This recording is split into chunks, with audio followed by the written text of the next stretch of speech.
Hello friend, my self doctor Atul Singh. आज से मैं आप लोगों के लिए पीजीटी केमिस्ट्री जो जून में होने वाला 18-19 जून को, और उसके लिए हम लोग सॉल्व करेंगे केमिस्ट्री के क्वेश्चन जो 25-25 के सेट में होगा। आप लोग इन क्वेश्चन को देखिए, उनको सॉल्व करिए मेरे साथ, और स्टॉप कर लीजिए, सॉल्व करिए, फिर मेरा आंसर देख लीजिए। क्योंकि इस तरह से, क्योंकि हम सब ने एमएससी कर रखा है, पीएचडी भी कर रखा होगा, बहुत सारे एग्जाम भी दिए होंगे, बट इससे जो मैं क्वेश्चन आप लोगों के लिए लाया हूँ ये आपको थोड़ा सा और वेटेज देके क्वेश्चन सॉल्व करने में आपकी हेल्प करेंगे। आपको थोड़ा और वेटेज मिलेगा, और मैं एकदम कंफर्म हूँ कि आपको इससे फायदा होने वाला है। बस आपको ये वीडियो देखना है, और पसंद आए तो इसको सब्सक्राइब करना है, और एक दो बार जरूर देखना है, जिससे वो बातें आपके दिमाग में क्लियर होती जाए। आराम से देख सकते हैं क्योंकि कॉन्सेप्ट आपको क्लियर है। बस इसमें आपको इस जो, क्योंकि आप सब लोग जॉब भी कर रहे होंगे, उसके साथ तैयारी भी कर रहे होंगे, बहुत स्ट्रेस प्रेशर रहता है, तो ये क्वेश्चन आपकी हेल्प करेंगे आपके मार्क्स को बढ़ाने में। तो चलिए स्टार्ट करते हैं। पहला क्वेश्चन है, electronic configuration of nitrogen 1s2 2s2 2px1 2py1 and 2pz। तो आपको हमें पता ही है कि नाइट्रोजन में जो होता है वो 7, तो ये 1s2 2s2 और 2p3। बट पी में कितने बॉक्सेस होते हैं? 3, तो उन्होंने उसके अकॉर्डिंग फिलअप किया। तो अगर हम वन वन इलेक्ट्रॉन फिलअप कर रहे हैं, अगर ये कैसे है, इसको क्या बोलते हैं हम लोग? इसको बोलते हैं D generate orbital. D generate orbital. तो एक एक इलेक्ट्रॉन फॉलो किया, तो मैंने बोला कि ये कैसे आपने कॉन्फ़िगरेशन किसके अकॉर्डिंग किया है? अबाव प्रिंसिपल के अकॉर्डिंग। तो अबाव प्रिंसिपल के अकॉर्डिंग तो है ही, बट यहाँ पे अबाव प्रिंसिपल के अकॉर्डिंग नहीं है। पाउलीज एस्पिरिन प्रिंसिपल वो बोलता है कि सब में दो दो इलेक्ट्रॉन फिलअप करना है, तो ये भी नहीं है। मॉडर्न पीरियोडिक टेबल तो बिल्कुल नहीं है। तो क्या हमने फॉलो किया इसमें? हन रूल ऑफ मैक्सिमम मल्टीप्लिसिटी, जो क्या बोलता है कि अगर आपके पास डीजेनरेट ऑर्बिटल है, अगर आपके पास डीजेनरेट ऑर्बिटल है, तो आपको इलेक्ट्रॉन पहले सिंगल सिंगल फिलअप करना है और फिर पेयरिंग करनी है। तो सही आंसर अपना कौन सा है? डी। इनऑर्गेनिक बेंजीन जो बार बार क्वेश्चन आता रहता है, inorganic benzene is what? Inorganic benzene is what? B3N3S6। B3N3S6, मैं स्ट्रक्चर आपके लिए बना देता हूँ। B3N3S6, ये बेंजीन हो गया हमारा। ये बेंजीन है, और ये बेंजीन जैसा है B3, तो यहाँ पे N, और यहाँ पे मैंने लगा दिया फिर से B और B, और फिर ये लास्ट पे double bond double bond double bond यहाँ पे लगा हुआ है। तो इस तरह से ये B3N3H6, और यहाँ पे क्या लगा देना हम लोग को? हाइड्रोजन। जैसे बेंजीन में हाइड्रोजन लगे होते हैं, वैसे यहाँ पे भी हमें हाइड्रोजन लगा देना है। तो ये भी एक सिंपल क्वेश्चन है, बट बार बार आता रहता है, तो इसको ध्यान रखिएगा। एक और क्वेश्चन अपने पास है, in azide ion the oxidation number of hydrogen. तो उन्होंने हमें ऑक्सीडेशन नंबर पूछने के लिए नहीं बोला, ये उन्होंने बोला कि आपको अजाइड आयन पता है क्या? तो क्या हमें अजाइड आयन पता है? यस, हमें अजाइड आयन पता है। अजाइड आयन क्या होता है? ये होता है N3 माइनस। अब N3 माइनस में हमें नाइट्रोजन का बताना है, तो हमने 3x को किसके बराबर कर दिया? -1। इसका मतलब x जो है वो कितने के बराबर है? -1/3। तो कौन सा ऑप्शन होगा आपका? That is third option, -1/3। Which of the following set of quantum number is true for 3pz? देखिए क्या लिखा है, 3pz। जल्दीबाजी में नहीं, 3 तो n इज इक्वल टू कितना है? 3। अब p है तो l कितना होगा? 1। अब l 1 है तो p है, तो इसमें कितने होते हैं? px भी होता है, py भी होता है, और pz। p में मतलब कितने बॉक्सेस हैं? 3 बॉक्सेस। तो ये है आपका px, और ये हो सकता है py। ये आपका है py, तो ये हो सकता है आपका px, बट ये फिक्स है, कितना होगा? pz। अगर ये pz है, अगर ये pz है, देखिए ये अब ये l इक्वल टू 1 है, तो m क्या हो सकता है बताइए? -1, 0 और क्या? +1। तो आप ध्यान दीजिएगा कि ये +1 -1 कुछ भी हो सकता है, ये माइनस प्लस हो सकता है, बट z हमेशा क्या लेना है? 0। क्योंकि उन्होंने बोला नहीं, तो मतलब z हमारा इंटर न्यूक्लियर एक्सिस है। तो n इक्वल टू 3 है, देखिए यहाँ पे l इज इक्वल टू 1 है, ये दोनों ऑप्शन पहले चलेगा। अब यहाँ पे n इज इक्वल टू 1 दिया है, जो कि गलत है। क्या होगा? m की वैल्यू कितनी होगी बताइए? pz के लिए कितनी होगी value? That is equal to 0। बहुत इंपॉर्टेंट है, एक बार देख लीजिएगा आप। ठीक है, इसका फिर से देख लीजिएगा। पॉज करके देख लीजिएगा। इसके बाद देखिए sir, half life period of this, आपको दिया हुआ है हाफ लाइफ पीरियड पोलोनियम का, कितना है 84 और 210, इसका हाफ लाइफ पीरियड मतलब टी हाफ जो है ये है 140 डेज। और ये रेडियो एक्टिविटी का शो करता है। तो आपको पता है कि रेडियो एक्टिव हमेशा सब्सटेंसेस जो है या रिएक्शन जो है क्या फॉलो करते हैं, first order kinetics. First order क्या, काइनेटिक्स। अब फर्स्ट ऑर्डर काइनेटिक्स फॉलो करते हैं तो फिर हम वही कॉन्सेप्ट लगाएंगे। देखिए यहाँ पे क्या क्या दिया हमें, टी हाफ दिया है, 1 ग्राम से स्टार्ट किया, बोले कि इतने ग्राम में कितना दिन लगेगा, कितना टाइम लगेगा। तो हमारे पास ये दो फॉर्मूला है, फॉर्मूले को ध्यान दीजिएगा। T is equal to N into T half, ये फॉर्मूला है। एन क्या है, दैट इज एडी नंबर। और दूसरा फॉर्मूला है ए नॉट। ए नॉट का मतलब ये that is the left left amount. This is equal to क्या, that is equal to 1 left amount 80, sorry 80 से डिनोट करते हैं। और ये होता है कितना, A naught divided by 2 to the power N. अब इसमें वैल्यू पुट कर देंगे, ये लेफ्ट अमाउंट मैंने लिखा है। अब इसका मैं इधर सॉल्व कर देता हूँ आपके लिए, देखिए भाई। अब आपको कितना ग्राम है आपके पास, यहाँ से स्टार्ट करेंगे पहले। तो कितना है 0.25 ग्राम रिमेनिंग है। कितना था अपने पास 1, और ये 2 टू द पावर n, तो यहाँ से आ गया 2 to the power 1 is equal to 1 by क्या 0.25, this is equal to 4, this is equal to 2 to the power n, 2 to the power 2, so 1 minute, 2 to the power 2। तो ये हो गया n की वैल्यू हो गई।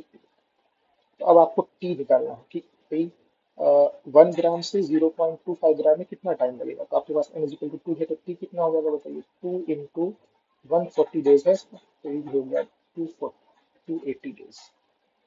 कितने के बराबर है, 280 डेज।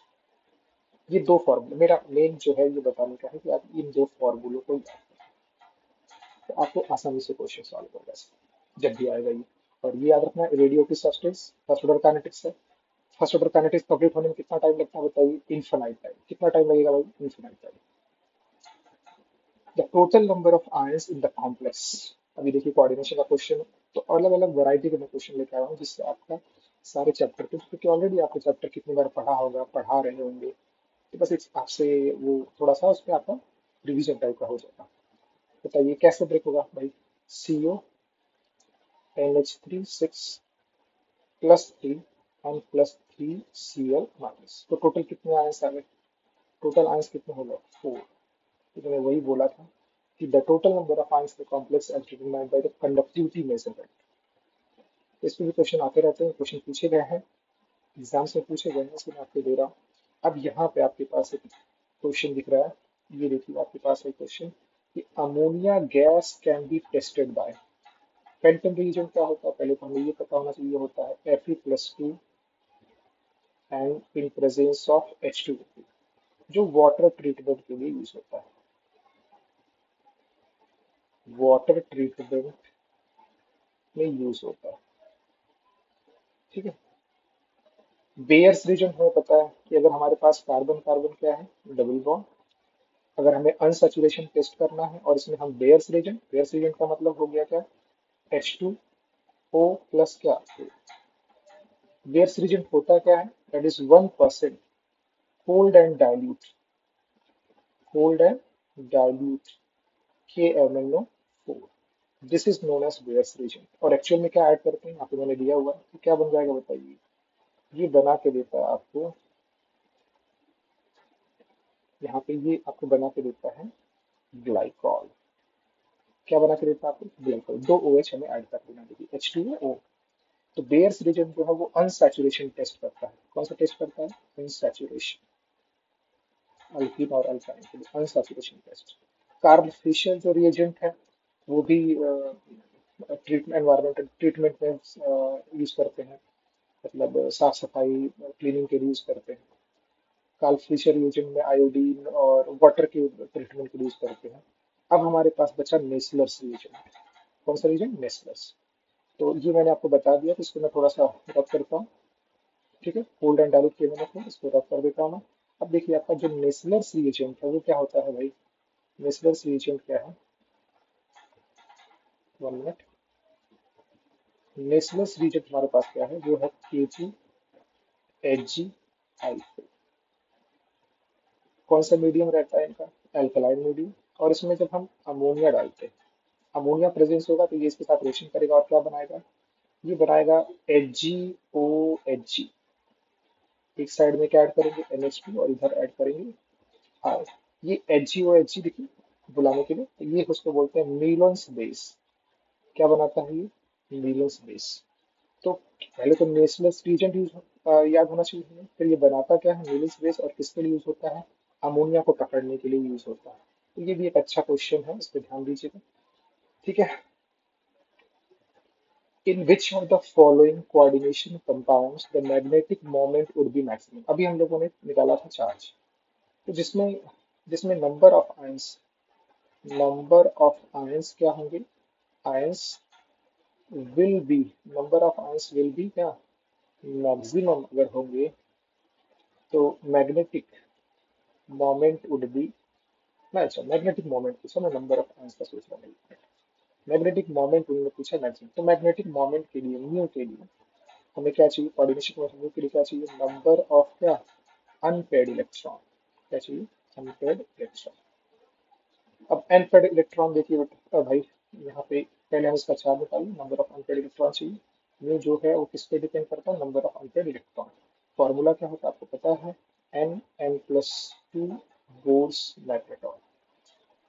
यहाँ पे हम लोग चार्ज निकाल लेते हैं। तो फर्स्ट वाला जो ए है उसमें कोबाल्ट पे चार्ज है +3, तो ये कितना होगा? 3d 4s2 और 3d 7 होता है। अगर +3 कर देंगे तो कितना हो जाएगा? 4s0 and 3d 6। और कोबाल्ट +3 में है तो अमोनिया कैसे बिहेव करेगा इसमें? स्ट्रॉन्ग की तरह। कोबाल्ट अगर +3 में है तो NH3 जो है वो कैसे बिहेव करता है? Strong ligand. कैसे बिहेव करता है? Strong ligand. कैसे बिहेव करता है? Strong ligand. स्ट्रॉन्ग लिगेंड की तरह बिहेव करता है। यहाँ पे देखिए FeCN6, तो Fe पे कितना चार्ज है? बी में Fe पे कितना चार्ज है? Fe+2 है। हाँ, S+2 है। +2 है तो ये कितना आ जाएगा बताइए? 3d6 4s0। 4s0 अब 3d6 है, स्ट्रॉन्ग है, तो इसमें देखिए यहाँ पे दो बॉक्स कॉम्प्लेक्स ऑक्टाइडल, यहाँ पे भी देखिए ऑक्टाइडल कॉम्प्लेक्स, दो बॉक्स ऊपर 3 बॉक्स नीचे। तो 1 2 3 स्ट्रॉन्ग लिगेंड है, 4 5 6 जीरो हो गया। यहाँ पे भी दो बॉक्स ऊपर 3 बॉक्स नीचे, 1 2 3 4 5 6 इसमें भी हो गया। अब अच्छा तीसरा, तीसरे में दिख रहा है कि सी जो है उस पे Fe पे कितना चार्ज है? +3। और +3 होगा तो Fe+3 होगा तो कितना आएगा? 3d5। और 3d5 होगा तो ऑब्वियस है कि एक इलेक्ट्रॉन का होगा 1 2 3 4 5, एक अंतर है। तो यहाँ पे n = 1 हो गया। अब हमें कौन सा देखना है? डी में। डी में Fe पे कितना चार्ज है? दिख रहा है +2 है तो कितना होगा ये? 3d6। और 3d6 होगा तो फिर से दो बॉक्स ऊपर 3 बॉक्स नीचे। बट H2 कैसा लिगेंड है? H2 है भाई वीक लिगेंड। वीक लिगेंड है तो 1 2 3 4 सॉरी 1 2 3 1 2 3 4 5 6। तो एन कितना आ गया? 4। तो कौन सा ऑप्शन होगा अपना? जितनी ज्यादा अनपेड इलेक्ट्रॉन है तो उतना होगा मैग्नेटिक मोमेंट। एकदम सिंपल सा, ये ऐसे ही आता है। जितना ज्यादा होगा मैग्नेटिक मोमेंट उसमें होगा। तो ये 8 क्वेश्चन मैंने आपके लिए सॉल्व कर दिए। अब ये देखिए क्वेश्चन, अब ये तो देखिए कॉन्सेप्ट है, सब लोग सॉल्व कर लेंगे, मेजोरिटी में सॉल्व कर लेंगे, बट ये क्वेश्चन पर ध्यान दीजिए। ये फंसाने वाला क्वेश्चन, ये फंसाने वाला question. The inert gas which exhibit super fluidity, मतलब सुपर फ्लूडिटी का मतलब विस्कोसिटी कितनी है? विस्कोसिटी कितनी है? 0 इन लिक्विड स्टेट। कौन है? ये बंदा है। ये है अपने पास, कौन है? Helium. Very very important question, very very important question. ऐसे भी क्वेश्चन हमारे गलत होते हैं, इस पे ध्यान दीजिएगा। वेरी वेरी इंपॉर्टेंट, इसको 3 स्टार लगा दीजिए, आप जरूर याद रखिए इसको। अमंग द फॉलोइंग सब ऑक्साइड इज, सब ऑक्साइड, ऑक्साइड बहुत तरह के होते हैं। कौन सा होता है? Acidic oxide, basic oxide, amphoteric oxide. ठीक है, एम्फोटेरिक ऑक्साइड। इसी में एक कौन सा है? सब ऑक्साइड। सब ऑक्साइड, सब ऑक्साइड क्या होता है? सब ऑक्साइड वो ऑक्साइड है जिसमें नंबर ऑफ ऑक्सीजन जो है वो एक्सपेक्टेड से कम होता है। जैसे अब कार्बन का अगर मैं आपसे बोलूं तो कार्बन का क्या आपने देखा होगा? कार्बन का आपने देखा होगा जैसे CO और क्या CO2। अब देखिए यहाँ पे एक कार्बन पे एक ऑक्सीजन या एक कार्बन पे दो ऑक्सीजन, बट यहाँ पे आप इसको देखिए, कार्बन 3 है बट ऑक्सीजन कितना है, दो ही ऑक्सीजन है, जबकि कम से कम कितना होना चाहिए था, 3 होना चाहिए था या 6 होना चाहिए था। तो ऐसे ऑक्साइड जिसमें नंबर ऑफ ऑक्सीजन एक्सपेक्टेड से कम हो, नॉर्मल वैलेंसी से कम हो, उसे हम क्या बोलते हैं, सब ऑक्साइड। जैसे अभी कॉपर ऑक्साइड क्या है, नॉर्मल ऑक्साइड। BaO2 क्या है, अगर आप निकालेंगे तो पेरोक्साइड। KO2 क्या है, सुपर ऑक्साइड। और ये जो है आपका, ये है सुपर ऑक्साइड। सुपर ऑक्साइड ये है आपका पेरोक्साइड, और ये है आपका सब ऑक्साइड। अब सब ऑक्साइड का मैं आपको एक और इन्फॉर्मेशन दे देता हूँ, एक और इन्फॉर्मेशन देता हूँ इसके बारे में। मैं आपको एक इन्फॉर्मेशन और देता हूँ। एक इन्फॉर्मेशन और ले लीजिए। जो C3O2 है, इसमें आपसे पूछ सकता है कि सेंट्रल एटम का ऑक्सीडेशन नंबर बताइए। तो C3O2 में कैसे इसका देखिए, यहाँ पे -2 चार्ज, यहाँ पे +2, यहाँ पे -2 और यहाँ पे +2, और इस पे कितना आएगा, 0, क्योंकि इधर दोनों क्या है, इधर दोनों है सेम। जब सेम होंगे तो सी पे कितना चार्ज है, 0। आपसे पूछ सकता है कि in C3O2 the central carbon, the central, this is central carbon, central carbon having number of क्या, central carbon having oxidation number. तो ये आपसे पूछा जा सकता है। इस क्वेश्चन को भी पॉज करके एक बार सोचिएगा इसके बारे में। क्वेश्चन नंबर 11 देखिए। P is manufactured by heating the following in furnace. P को हमें मैन्युफैक्चर करना है, तो बोले किसको फर्नेस में हीटिंग करने से मिलेगा। तो ये देखिए, ये सब क्वेश्चन आप फंसा देते हैं। क्यों फंसा देंगे भाई, अगर आपको नहीं पता है तो फिर आप इसमें फिर झूलते रहेंगे हम लोग। कॉन्सेप्चुअल हो तो हो जाएगा, बट ये सब क्वेश्चन आप फंसा, जैसे बोन एस इसमें सिलिका होना चाहिए और क्या होना चाहिए, कोल। तो ये क्वेश्चन, ऐसे क्वेश्चन पे आप जरूर 3 स्टार लगा दीजिए, क्योंकि ये आना चाहिए अपने को। ओके, तो ये सब क्वेश्चन को लिख लीजिए, मार्क कर लीजिएगा, ठीक है। इन स्ट्रांगली अल्कलाइन मीडियम, अब एक और क्वेश्चन हमारे पास है। Strongly alkaline solution the equivalent weight of KMnO4। देखिए भाई, KMnO4 जो है वो क्या है, एक स्ट्रॉन्ग ऑक्सीडाइजिंग एजेंट। अब मैं KMnO4 का केवल MnO4 माइनस लेता हूँ, और इसको 3 पार्ट्स में आपको बताता हूँ, तीनों इसके बता देता हूँ यहीं पे। अगर एसिडिक मीडियम है तो ये Mn+2 में कन्वर्ट होता है। अगर अल्कलाइन है, तो जिसको आप स्ट्रांगली बोल सकते हैं, तो ये कन्वर्ट होता है स्ट्रॉन्ग अल्कलाइन मीडियम में, किसमें, MnO4 माइनस माइनस। और अगर वीक अल्कलाइन, स्लाइटली अल्कलाइन है, और स्लाइटली अल्कलाइन लिखा रहेगा या फिर न्यूट्रल लिखा होगा, न्यूट्रल मीडियम, तो ये कन्वर्ट होता है MnO2 में। तो इन्होंने ये वाला पूछा अपने से, तो देखते यहाँ पे क्या निकालेंगे हम लोग, यहाँ पे निकालेंगे हम लोग क्या, ऑक्सीडेशन नंबर +7, यहाँ पे ऑक्सीडेशन नंबर है +2, यहाँ पे ऑक्सीडेशन नंबर है +6, और इस केस में है +4। तो अगर मैं एसिडिक मीडियम में देखूँ तो कितने इलेक्ट्रॉन का डिफरेंस है, 5, यहाँ पे 1, और यहाँ पे कितने इलेक्ट्रॉन का डिफरेंस है, 3। देखिए, ये बार बार सॉल्व करने से तभी ये याद होता है। तो आप इसको देखिएगा 1-2 बार तो आपको याद हो जाएगा, लिख लीजिएगा। तो बताइए, एसिडिक मीडियम में अगर मैं पूछूं इक्विवेलेंट वेट कितना होगा, इक्विवेलेंट वेट एसिडिक मीडियम में कितना होगा, मान लेते हैं मोलर मास कितना है, m, तो m/5। अल्कलाइन मीडियम में बोलूंगा इक्विवेलेंट वेट कितना होगा, तो ये हो जाएगा m कितना, 1। अल्कलाइन मतलब स्ट्रांगली अल्कलाइन मीडियम में, और न्यूट्रल मीडियम में इक्विवेलेंट वेट कितना होगा बताइए, it is equal to m कितना, 3। तो हमसे आंसर किसमें पूछ रहा है, अल्कलाइन मीडियम। तो अल्कलाइन मीडियम में कितना होगा, m/1 का मतलब क्या, equal to its molecular weight. जरूर इसको देखिएगा एक बार, तो जरूर सॉल्व करिए, देखिए इसको और फिर बताइए, ठीक है। आगे बढ़ते हैं। 25 क्वेश्चन मैंने बोला है सॉल्व कराऊंगा। Which of the following complex ion exhibit optical isomerism. अब मैं इसको कॉन्सेप्ट बताता हूँ आपको, इसमें देख लीजिए। पता होगा, मैं एक बार फिर से रिवाइज कर देता हूँ। कॉन्सेप्ट क्या बता रहा हूँ मैं आपको, रिवीजन ही करता हूँ। ऑप्टिकल आइसोमेरिज्म, देखिए अपने पास कितने टाइप ऑफ कंपाउंड मिलेंगे अपने को, कोऑर्डिनेशन नंबर 4 वाले और कोऑर्डिनेशन नंबर 6। कोऑर्डिनेशन नंबर 4 में भी दो लोग मिलते हैं, एक जो है टेट्राहेड्रल कॉम्प्लेक्स और एक स्क्वायर प्लेनर। तो टेट्राहेड्रल वाले बिल्कुल शो नहीं करते हैं ऑप्टिकल आइसोमेरिज्म, और स्क्वायर प्लेनर वाले भी ऑप्टिकल आइसोमेरिज्म शो नहीं करते। तो ऑप्टिकल आइसोमेरिज्म में कोऑर्डिनेशन नंबर 4 जो है वो गायब हो गया। अब कौन सा बचा, कोऑर्डिनेशन नंबर 6। कोऑर्डिनेशन नंबर 6 में अगर पहला कंडीशन है all ligands are, all ligands are अगर कैसे हैं मोनोडेंटेड, कैसे हैं मोनोडेंटेड, तो नहीं शो करेगी। ऑल लिगेंड्स आर मोनोडेंटेड तो ऑप्टिकल आइसोमरिज्म शो नहीं होगा। तो क्या होना चाहिए, कंडीशन क्या है, एटलीस्ट, एटलीस्ट वन क्या होना चाहिए, बाइडेंटेड या पॉलीडेंटेड बोल सकते हैं, bidentate ligand, at least one bidentate ligand होना चाहिए, तभी क्या शो होगा, ऑप्टिकल आइसोमरिज्म शो होगा। तो देखिए यहाँ पे इसमें देखिए, अब ये देखिए इसमें सब मोनोडेंटेड लिगेंड है, नहीं है, मोनोडेंटेड लिगेंड है, नहीं होगा, सोचना ही नहीं।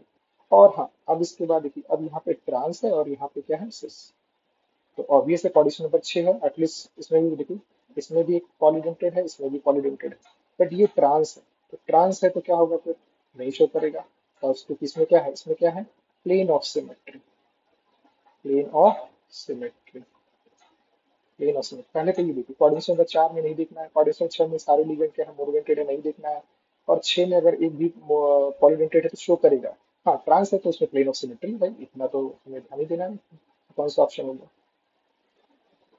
First A option, A option, A option. एक बार जरूर देखिएगा ये कॉन्सेप्ट को मेरे, एक बार इसको जरूर रिवाइज करिएगा, क्लियर हो जाएगा आपको।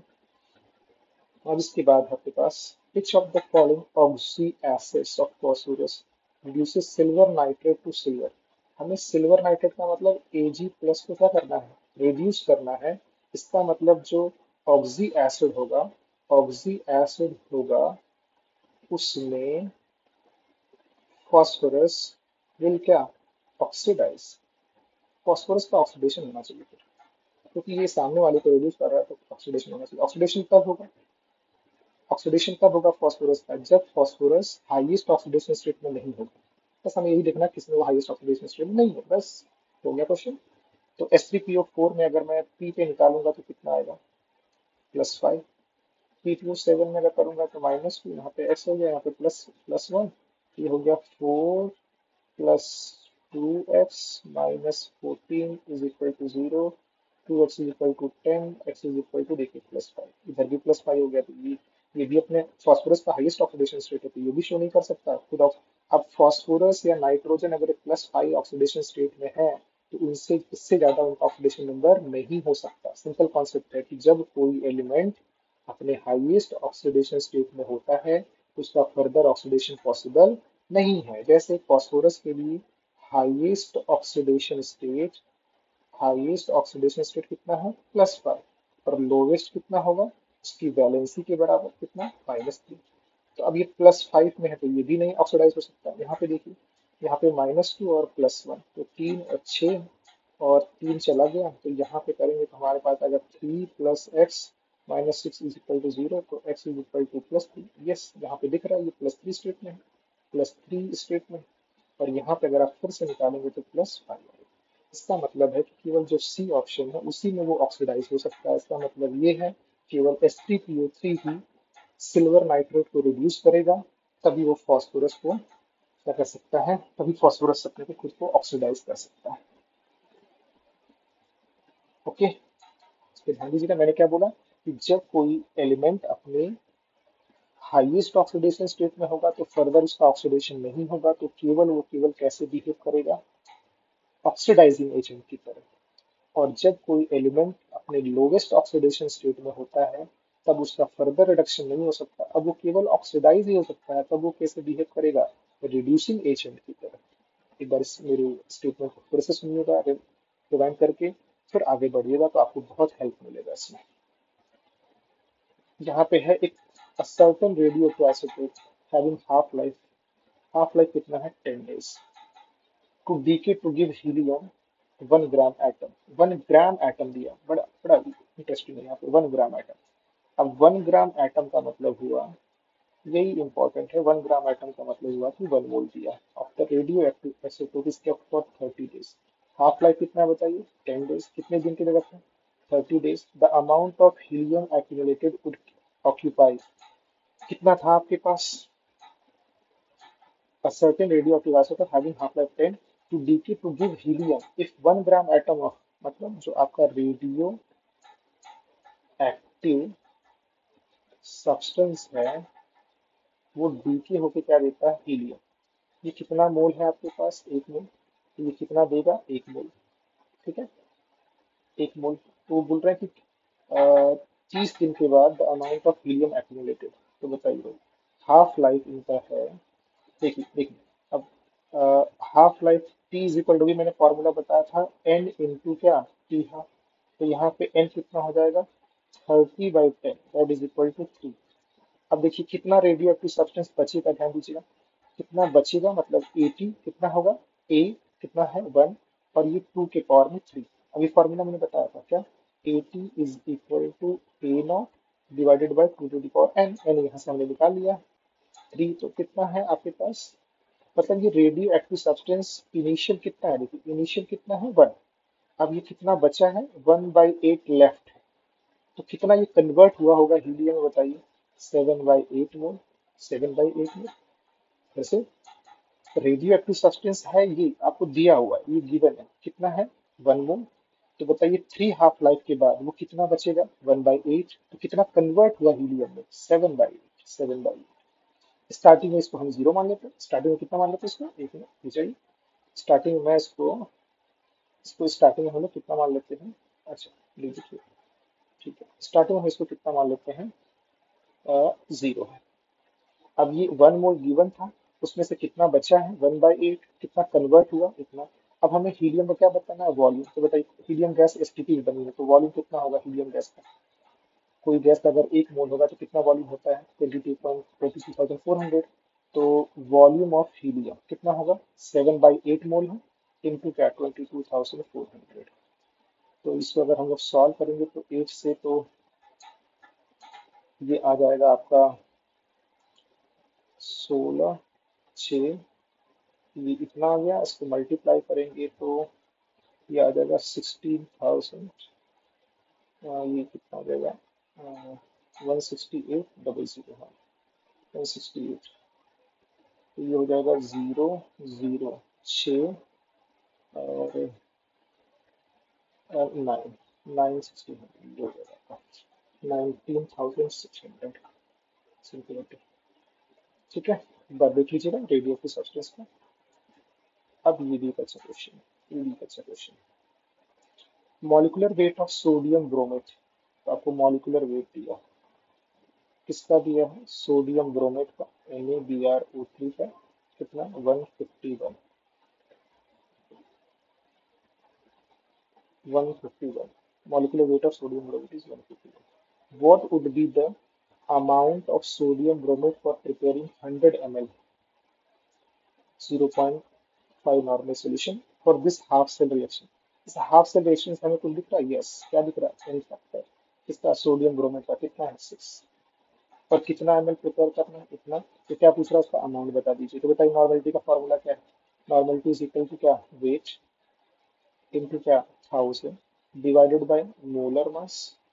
अब मोलर मास डिवाइडेड बाय क्या, एन फैक्टर इंटू क्या, वॉल्यूम।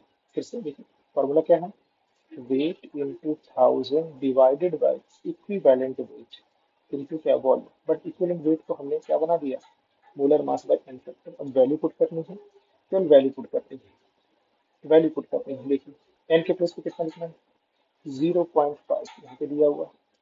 वेट हमें पता करना है, into 1000 divided bye molecular mass कितना दिया है, 151, इंटू इंटू वॉल्यूम कितना है, 100 ml, और एन फैक्टर है 6। एन फैक्टर तो ऊपर जाएगा, ये हो जाएगा 0.5 इंटू दिस। एक 100 यहाँ से कैंसिल कर लेता हूँ, तो 10 इंटू 6 बाई क्या, ठीक है, एक साथ हो गया, इसको अलग से लिख देता हूँ इस वजह से, यहाँ पे लिख देता हूँ नीचे। तो 0.5 is equal to weight into 10 into 6 divided by 151। तो ये हो गया आपका weight is equal to 151 into 0.5 divided by वो 10 इंटू 6। तो अगर इसको मैं लिख दूँ कितना, 15.1 इंटू क्या, 0.5 डिवाइडेड बाई क्या, 6। तो ये अगर हम लोग मल्टीप्लाई करेंगे तो कितना आ जाएगा, 5 और ये हो जाएगा आपका इतना, और ये 7 पॉइंट, तो ये होगा डिवाइडेड बाई 6, तो 1, 12 और 12, तो ये हो जाएगा आपका 6, 1, 3 और 6, हाँ ऑलमोस्ट 6 थी, बी ऑप्शन। कितना रहेगा? 1.26, 1.26। केवल एन फैक्टर के लिए दिमाग से लगाना था और सेट करना था बस। एक बार फिर से इसको देख लीजिए प्लीज, पॉज करके इसको फिर से देख लीजिए, फिर से देख लीजिए एक बार, फॉर्मूला बेस्ड है केवल, केवल फॉर्मूले पे मैंने सॉल्व किया। अब देखिए ये फिर से आ गया 3 स्टार वाला question. The metal which does not form polynuclear carbonise, कौन फॉर्म नहीं करता? तो ये है बंदा कोबाल्ट। कोबाल्ट जो है वो फॉर्म नहीं करता।